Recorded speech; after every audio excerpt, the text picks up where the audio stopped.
안녕하십니까. 네, 도기환입니다. 자, 오늘 준비한 그 경매 물건은요. 여기 이제 화면에 보시다시피 경기도 성남시 분당구 대왕 판교로에 있는 119동 4층 요거 경매 사건에 대해서 분석을 하도록 하겠습니다. 이게 이제 우리가 늘 이 물건 공부의 취지는 뭐냐면 이 물건을 다양하게 본다라는 점 하나. 그래서 이제 경매를 이제 처음으로 시작하시려는 분들 입장에서는 딱 자기가 원하는 거를 정해놓고 그 중에 원하는 거를 정해놓고 그것만 보려고 하는 게 이제 잘못된 습관이다. 그 습관을 버리기 위해서는 우량물건 검색 훈련을 해야 되고, 그러기 위해서는 전국 일회독 훈련을 해야 된다. 이렇게 제가 누누이 말씀드렸고, 일회독 훈련을 하는 방법은 제가 이제 공개적인 곳에서는 몇 가지를 밝혀드린 바가 있죠. 속도감 있게끔 빠르게 한 물건을 1분 안에 보는 연습을 하시라. 이렇게 해야만이 여러분들이 이제 경매 편견에서 벗어날 수가 있고, 그래서 진정하게 좋은 물건을 고르는 어떤 지혜에 눈이 뜬다. 이렇게 분명히 말씀드렸었어요. 근데 이 훈련을 그럼 안 하면 어떻습니까? 예, 효과가 없으면은 경매 고수가 절대 안 됩니다. 이 훈련을 안 하는데 어떻게 되겠어요? 그럼 간단하게 말해서, 여러분들한테, 전쟁이 났을 때 적에 의해서 내가 죽지 않으려면은, 내가 빠른 몸을 선택하고, 빠른 몸으로 운동을 해서 몸을 빠르게 만들어야 되고, 총도 잘 쏴야 된다. 라고 말을 할 수 있겠죠. 그러면 총을 잘 쏴기 위해서는 어떻게 해야 되냐? 예, 총을 매일매일 쏴보면서 이 총이 내 몸처럼 느껴져야 되는 것이죠. 이렇게 해야 된다. 그래서 실제로 쏴봐야 된다. 그래야 됩니다. 라고 가르치는 건 너무 쉬운 논리죠. 그렇지만은 총을 진짜로 많이 안 쏴보면은 그 사람이 총을 적중률도 떨어질 뿐더러 전쟁에 나가서 제대로 적을 사살할 수 있겠냐? 없다.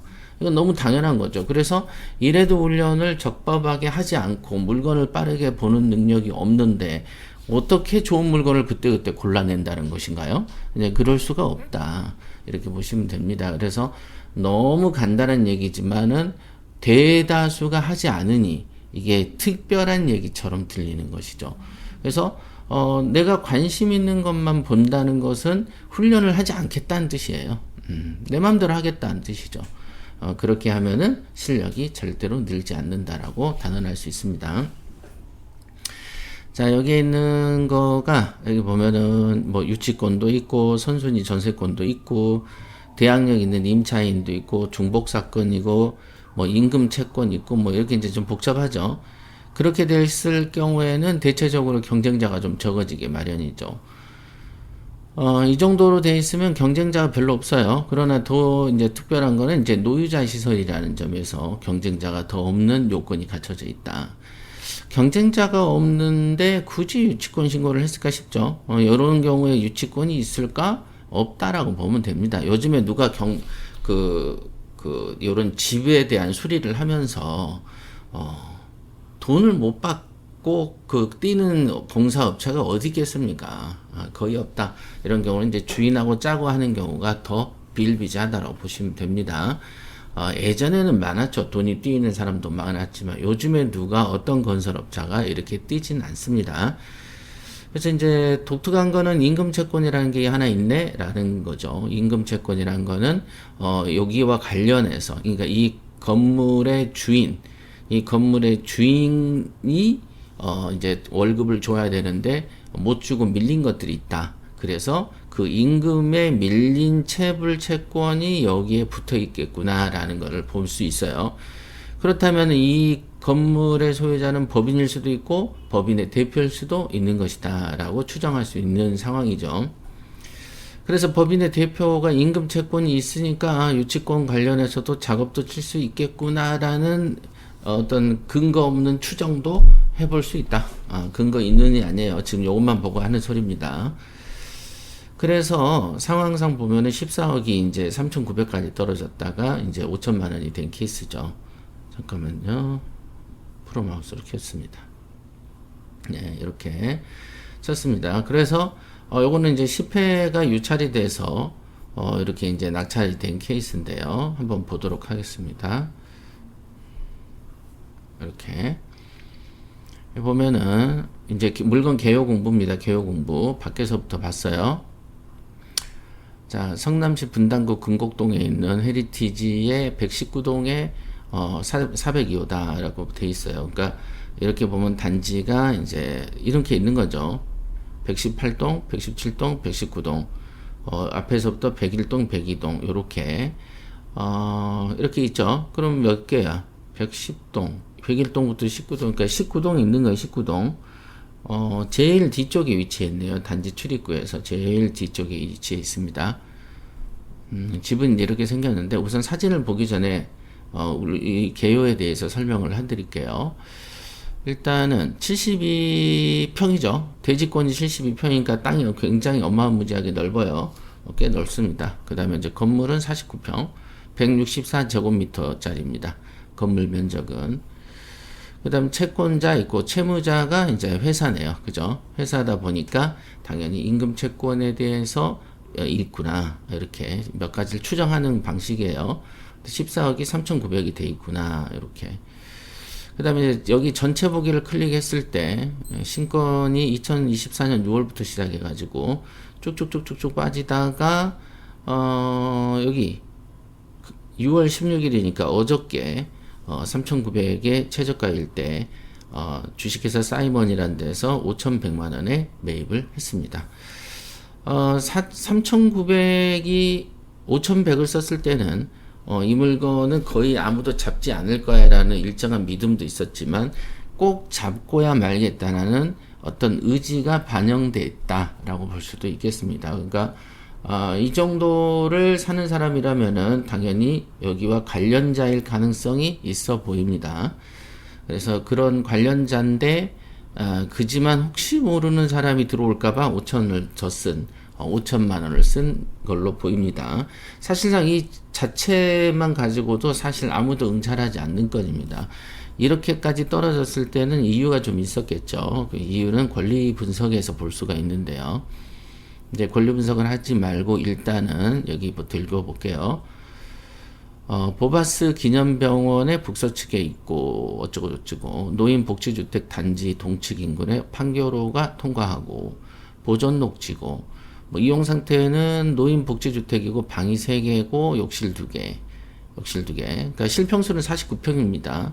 164제곱미터짜리. 그러니까 분양평수는 뭐 한 7, 80평 될 수도 있겠네요. 그죠? 전용 면적이 50평 가까이 되니까.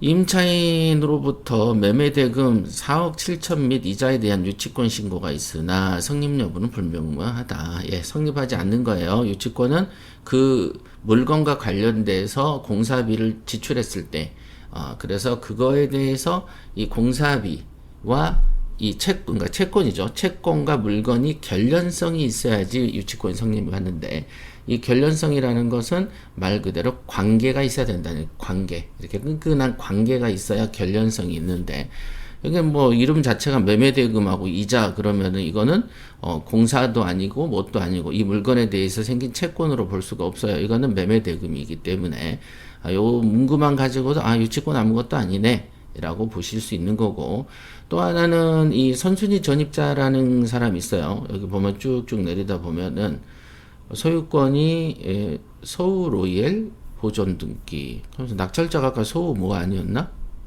이건 사이먼이구나. 네, 그렇죠.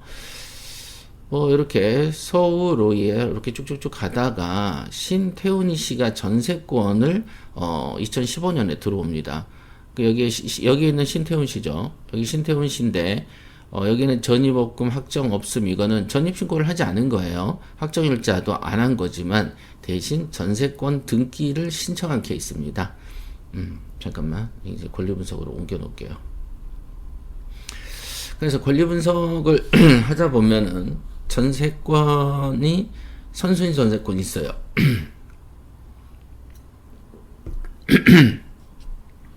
그래서 이 신태훈 씨가 17억 3,700만 원으로 있습니다. 여기 선순위예요. 여기. 그러니까 이 선순위가 있다 보니까 이 사람 인수 조건인 거예요. 왜 인수냐? 배당 요구를 하지 않았어요. 여기 배당 요구 안 했죠. 그러니까 선순위 전세권자는 배당 요구를 하거나 그 다음에 본인이 경매를 직접 치는 두 가지 경우에만 소멸하게 되어 있는데, 이 사람 같은 경우는 선순위 전세권인데 배당 요구를 없음 이렇게 되어 있기 때문에 낙찰자가 무조건 17억 3,700을 인수해야 되는 건이에요. 그러니까 당연하게 이 물건은 이것만 보고도 아이고 치워버려야 되는데 이거를 굳이 샀단 말이죠. 그러면 살 이유가 있었는가도 이따 한번 분석을 해보도록 하겠습니다. 그래서 전세권의 근저당이라는 것은 뭐냐면 여기에 2015년 3월에 17억 3,700을 전세권을 설정을 하고 이거를 또 담보로 또 대출을 받는 거예요. 그러니까 내가 어떤 집에 17억 3천만 원에 계약을 하고 이 전세권 계약서가 있죠. 그 17억짜리란 말이에요. 내가 기간이 되면은 나갈 때 집주인이 17억 3천을 내줘야 돼요. 그러니까 그 계약서를 담보로 해서 서새마을에서 11억 2,800을 대출해 준 거죠. 요거를 11억을. 그러니까 실제로는 뭐 한 9억 얼마 정도 대출을 해줬겠죠. 그죠? 그러면은 요게 그 당시에 가능했는가를 보려면은 어떻게 해야 됩니까? 그 당시에 분양가를 좀 보면 되겠죠. 근데 이게 최초 분양할 당시부터도 17억이라는 근처에도 안 갔단 말이에요. 근데 전세권이라는 거가 있었다라는 거죠. 그러면은 느낌상으로는 이 사람이 과연 선량한 사람이었을까? 선량하다기보단 진실할까? 라는 의문점이 좀 드는 부분이 좀 있습니다. 왜냐면은 여기에 전세권을 17억이면 17억이지 3,700까지 거는 거가 조금 어색하다. 그럼 여기 어색한 부분이 있는데, 그렇다면은 요 정도 되려면은 못해도 2015년에는요 보통 그 당시에는 매매 대비해서 전세 가격이 최대 70, 그 다음에 어떤 때는 50% 정도에만 전세가 형성됐어요. 그러니까 10억짜리 아파트면은 전세는 5억에서 7억 정도였던 거죠. 그런데 이거를 그 당시에는 그랬죠. 2015년 즈음에는요. 요즘에야 뭐 갭 투자니 뭐니 하면서 뭐 한 7, 8년 동안은 한국의 부동산이 그냥 이건 부동산인지 장난질을 해놓은 건지 모를 정도로 어떤 자유시장 경제 근본 질서가 사라져 버렸고, 약간의 공산주의의 계획경제 체제가 들어오면서 우리 사회가 지금 애매한 지금 포지션이 된 거예요. 그러다 보니까 예측이 불가능한 상황이 돼 있습니다. 그래서 그럴수록 더 시세 조사와 분석 능력이 좀 커져야 되는 입장이죠. 우리의 능력이 커져야 되는 거예요. 근데 이 당시 기준으로 보면은 17억 정도 되려면 이제 집값이 한 30억, 못해도 25억 정도는 됐어야만 설정이 가능한 거 아니었을까라고 추정을 해봅니다. 이 추정이에요. 그런데 그거를 하고 나서 같은 날 바로 대출을 빼버렸단 말이에요. 그러니까 이거는 전세권 계약을 쓰면서 그걸 동시에 은행한테 미리 거의 2주나 한 달 전에 내가 계약서 들고 올 테니까 돈 대출해줘. 뭐 이런 식으로도 상황이 있지 않았을까? 요렇게 보여집니다. 그렇다면은 요게 조금 어색하죠? 어색하다. 이렇게. 요거가 좀 어색합니다. 그리고 바로 5월 4일이니까 한 달 사이에 바로 이렇게 압류가 들어오죠. 그러니까 뭔가를 대비한 이 사건이 아니었을까라고 추정하는 거예요. 이거는 이분들의 어떤 어찌 보면은 명예나 이런 거에 문제가 될 수 있기 때문에 제가 분명한 증거는 없어요. 추정이에요, 상황상. 여러 가지 것들이 있습니다. 그리고 여기 가압류가 이게 짜잘한 거가 하나 있는 거 보면 여기가 공사대금일 가능성도 있죠. 근데 2015년 치고 지금까지 해결을 안 됐다는 거는 좀 이것도 좀 어색하다라고 볼 수 있습니다. 여러 가지 면에서. 그래서 이게 이제 권리 분석이에요. 그래서 이 건은 낙찰 받으면은 인수 조건으로 17억을 인수해야 되는 거예요. 이거는 이제 법원에서 있는 인수 조건이죠. 여기 보시면은 물건 명세서부터 보도록 할게요.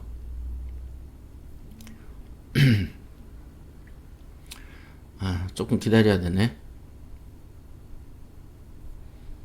네, 좀 많이 늦네요, 요거는. 여기 보시면은, 여기 신태훈 씨가 이제 17억 정도가 있죠. 주거 전세권자로.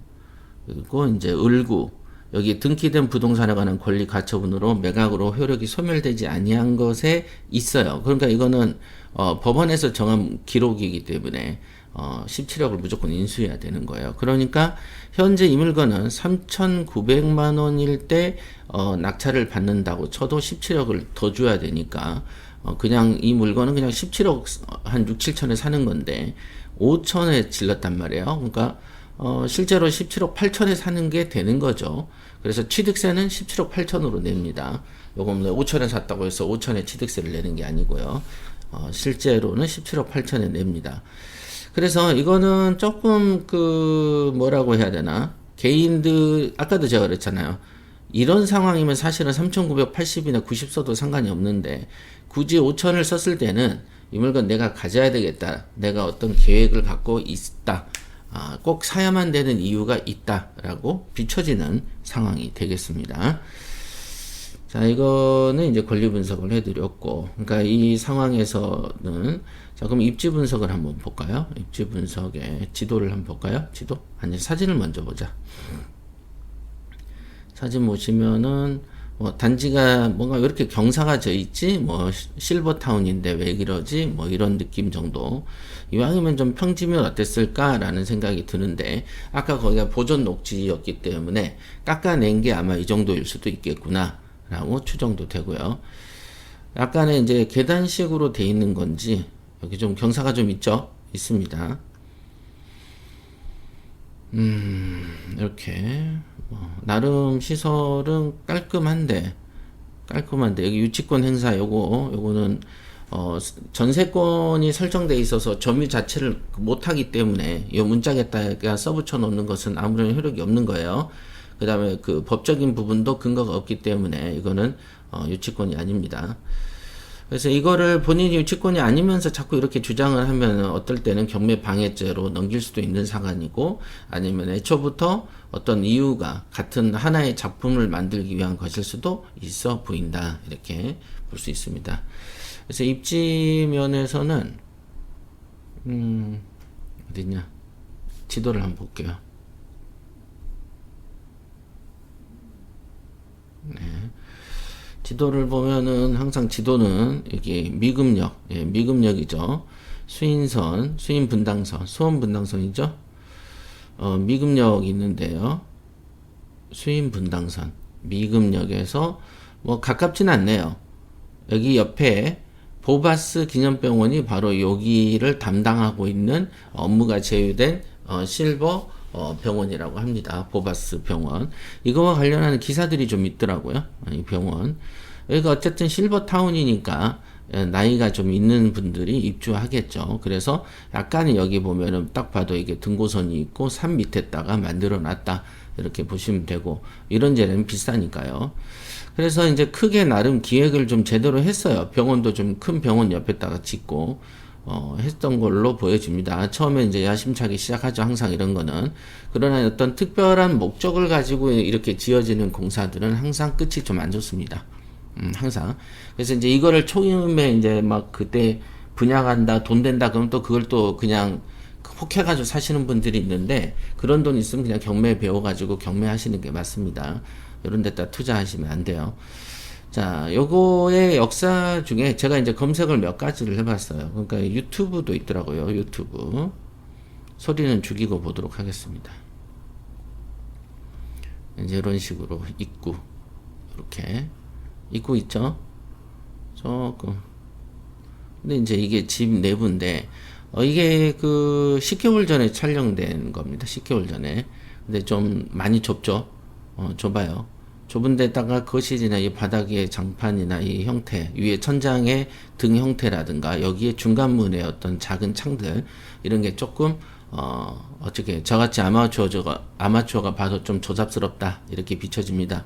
그러니까 창이 좀 통창이 커야 되는데, 이렇게 오밀조밀 창이 틀이 너무 많아서 정신도 산만하고, 헤리티지라는 이름 때문인지 여기에 이제 기둥 같은 것도 쓸모없이 달아놔가지고 공간이 좀 좋지 않아요.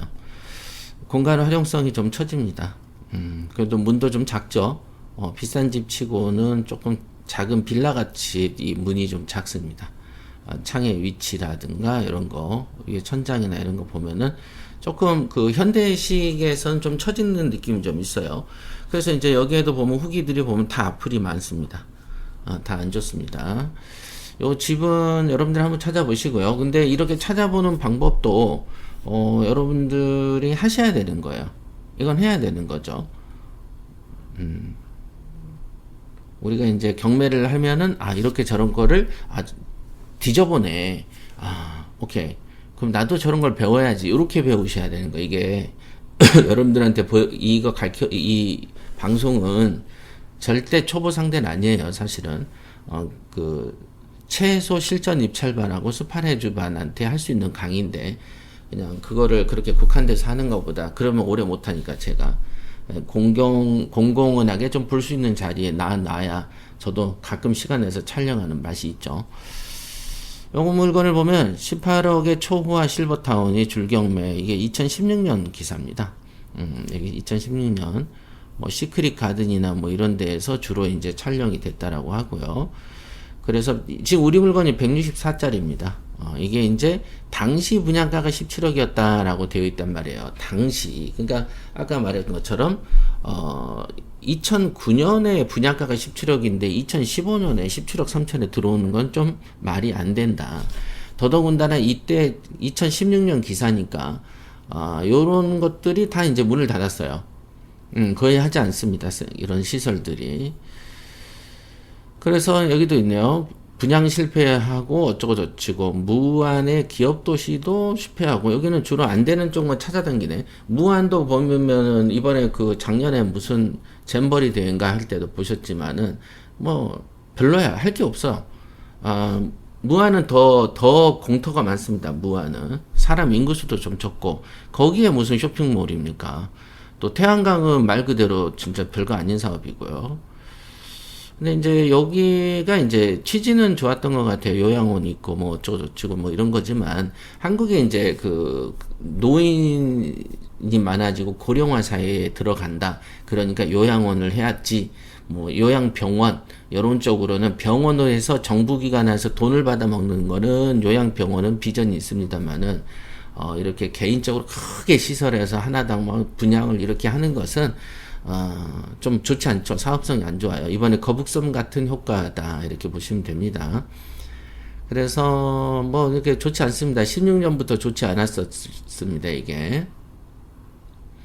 그리고 이제 이 건에 이제 이 장점을 한번 볼까요? 장점 같은 경우는 특별히 찾아볼 게 없습니다. 이 물건의 장점은 뭐 없어. 있어야지 뭘 눈에도 보죠. 뭐 지하철하고의 접근성 떨어지죠. 그냥 노인 시설이다라고 한 게 치고는 너무 낡았죠. 너무 낡았고, 부대 시설로 보이는 수영장이든 이런 것들이 죽은 지 꽤 오래됐고, 그 다음에 여기는 관리비가 좀 비싸요. 그리고 들어가서 이거에 집에 한번 들어가면은 팔고 나오기가 좀 힘들 것처럼 보입니다. 그래서 좋지 않다. 뭐 장점이 뭐가 있을까 생각하면은 크게 없다. 이렇게 볼 수 있겠습니다. 그럼 단점은 뭐냐? 단점은 되게 많다. 그래서 여기는 이제 노후화된 거기 때문에 추가적인 어떤 관리 비용 이런 게 많이 좀 들 것 같고, 너무 좀 외롭다 이런 느낌이 좀 듭니다. 그리고 이런 이제 병원과 연계되는 그 부분은 나쁜 거는 아니나, 이런 조건이 충족되는 데는 더 좋은 데가 훨씬 많고, 너무 큰 부담이죠. 뭐, 그죠? 보통은 그냥 요양병원처럼 아니면 실버타운으로 들어가면은 차라리 전세나, 이런 식으로 들어가는 게 더 낫지, 이걸 통으로 10몇 억을 주고 사서 들어갈 만한 가치가 있는가, 없다라고 보여집니다. 그래서 이 건은 낙찰받으면 안 되는 건이고요. 제가 이제 요거를 이제 켜놨던 거는 정보를 몇 군데 보니까 지금 이게 보면은 몇 평짜리냐 이게. 최근 거래가가 203일대가 15억 7천이 하나 있었습니다. 최근 거래가가. 우리는 164예요. 그래서 164는 보통 13억, 14억에 거래가 된다고 합니다. 그것도 거래가 뭐 미나하게 잘 되는 건 아니고요. 그래서 13억, 14억이 되는데 이건 시세조사도 좀 잘못한 케이스가 된다. 이렇게 볼 수 있겠어요. 그러니까 이거는 장점은 거의 없고 단점이 너무 많은, 들어가면 안 되는 그런 물건이 되겠습니다. 하지만 이런 어떤 조사 포인트, 이런 물건의 조사 포인트는 뭐가 있겠냐라고 봤을 때는 당연하게 노인복지시설이죠. 어디 있습니까? 노유자 시설이 알죠? 노유자 시설. 노인하고 어린애들, 유치원, 뭐 이런 애들 시설이죠. 그래서 노유자 시설 같은 경우에 노인복지주택 같은 경우에는 조사 포인트가 이렇게 단지형으로 이루어졌을 때는 입주할 수 있는 자격과 나이를 조사해야 되는 것이죠. 그 다음에 항상 이런 공동주택은 체납관리비 조사해야 되고요. 그게 조사 포인트예요. 그래서 이제 입주를 할 수 있는 나이대에 따라서 만약에 연령 제한이 있다라고 보면은 내가 이 물건을 사가지고 세를 내주기도 좀 애매한 상황이 될 수가 있기 때문에 노인복지법이나 이런 데 보면은 연령대에 제한 조건이 있는 경우가 있습니다만은, 제가 이제 몇 가지 검색을 해보니까 이 헤리티지 병원은, 연령 제한이 없는 특례를 적용받았더라고요. 그래서, 그런 점에서는 좋으나, 누가 어떤 젊은 사람들이 이제 그 안에 들어가서, 노인복지시설에 들어가서 살려고 할 것이며, 전혀 없다고는 할 수는 없지만은 대중성이 너무 떨어진다는 것이죠. 더더군다나 시설이 죽어 있기 때문에 그렇고. 그렇지만은 이제 이게 살아있다라는 점에서 봤을 때는 여러분들은, 전월세 수준을 보는 게 맞지, 이런 거를 사서 가격이 오를 거를 기대할 수는 없고, 만약에 수요가 많다고 하면은 조사 포인트니까 싸게 받아서 수요 있는 사람들한테 싸게 파는 조건이면은 어울릴 수 있으나, 여기는 그런 것도 보이지 않는다. 그 다음에 이제 조사 포인트 그만 말씀드렸어요. 연령 제한이 있느냐, 그 다음에 이제 임대를 해줬을 때, 내가 들어가 살 게 아니라면 임대를 해줬을 때, 임대할 수 있는 어떤 전 월세 비용은 얼마 정도 뽑힐 것이냐, 이런 거가 중요하다. 그 다음에 또 연계된 병원하고는 충분히 잘 충족되어 있느냐. 그래서 실제로 예를 들면 말로만 이제 보바스 기념병원하고 연계가 잘 돼서 혜택이 있으면 좋은데, 만약에 그게 오늘날도 최초의 계약처럼 혜택이 유지되고 있느냐, 이런 것도 아마, 아니면 그 혜택을 유지하기 위해서 별도의 추가 비용이 들 수도 있느냐, 이런 것도 조사 포인트 중에 하나가 되겠습니다. 이런 거 중요해요. 그 정도면 될 것 같아요. 특별히. 그 다음 이제 총평을 내려주면요. 총평은, 사면 안 됐다. 이렇게 볼 수 있겠습니다. 그리고 요거는 당연히 아까도 말씀드렸지만은 유치권 아니고, 요거는 회사가 도전한 거 봐서는 어떤 특정 목표가 있거나 17억을 인수한다는 거를 1번 모르고 샀다. 가끔 그런 경우 많아요. 경매 투자 회사라고 하나 차려놓고서는 쉬운 권리 분석도 실패하거나 투자 분석도 실패해서 엉뚱한 짓을 하는 사람들도 있습니다. 그러나 이 사람이 만약에 그냥 직접적인 이해관계인이라고 보면은 아마 4,500, 700을 안 넘겼을 건데 5,100을 쓴 거 보면 갖고 싶은 것 같아요. 그렇다면 뭔가 권리나 뭔가를 분석을 잘못한 외지인이거나, 아니면 그래도 특별하게 내가 이걸 사서 뭐를 해야 되는 상황이 있는 사람, 이렇게 추정할 수 있겠습니다. 그거는 한 추정이에요, 추정. 그죠? 그리고 아까 이 부분이 아까 설명해줬던 특별한 상황에 대한 얘기에 대해서 여러분들이 읽어낼 수 있어야 되는데, 이거는 사실은 뭐 초보자한테 택도 없는 추론이고, 경매를 내가 제대로 해야 되겠다라고 생각하시는 분들이면 지금과 같은 방식으로 물건을 항상 보셔야 된다, 이렇게 볼 수 있겠습니다. 자, 오늘도 재밌는 물건으로 공부를 해봤습니다.